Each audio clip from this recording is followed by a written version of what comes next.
Magandang umaga! Kumusta po? Narito po ulit ang update natin para sa lagay ng ating panahon.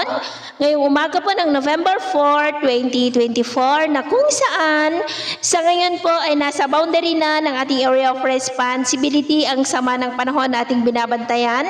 At kung tuluyan na po yan na makapasok dito sa ating PAR between 2 to 3 hours, ay tatawagin na po yan sa local name na Bagyong Mars. Nasa layo po ngayon ng 1,070 km east ng Visaya. Nataglay na ang lakas ng hangin na umaabot po sa 65 kilometers per hour at bugso na 85 kilometers per hour habang kumikilos pa west, northwestward sa bilis po na 15 kilometers per hour.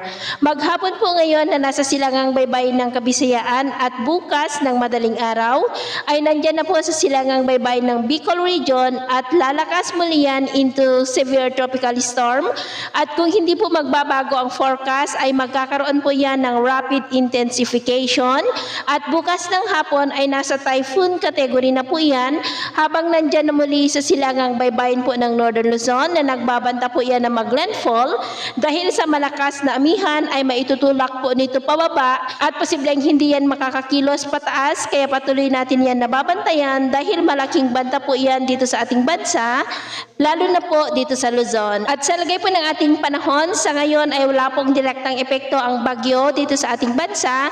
Amihan pa rin ang umiiral dito sa northern part ng Northern Luzon at easterly sa silangan ng Luzon at Visayas.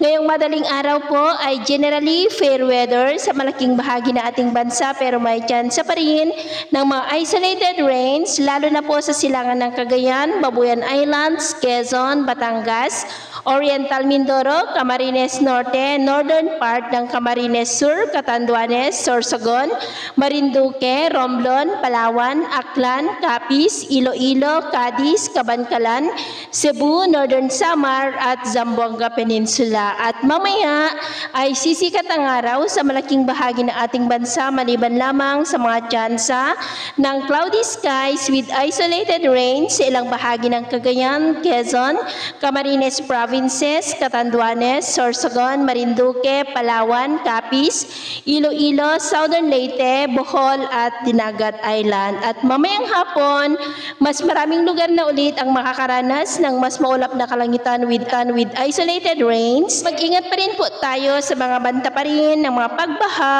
at pagguho ng lupa. At sa atin naman pong mga baybayin, dahil sa amihan ay maalon na po sa mga baybayin ng Batanes, Babuyan Islands, Ilocos Norte Seaboard ng Cagayan, ang mga alon ay posibleng aabot hanggang po sa 3 to 5 meters height. Kaya iwasan na muna natin ang papalaot dyan sa mga may kulay pula, lalo na po sa ating mga kababayan na mangingisda na gumagamit po ng maliliit na bangka para po mas makaiwas sa mga sakunang pangkaragatan. So, ito po ang latest update natin sa araw na ito.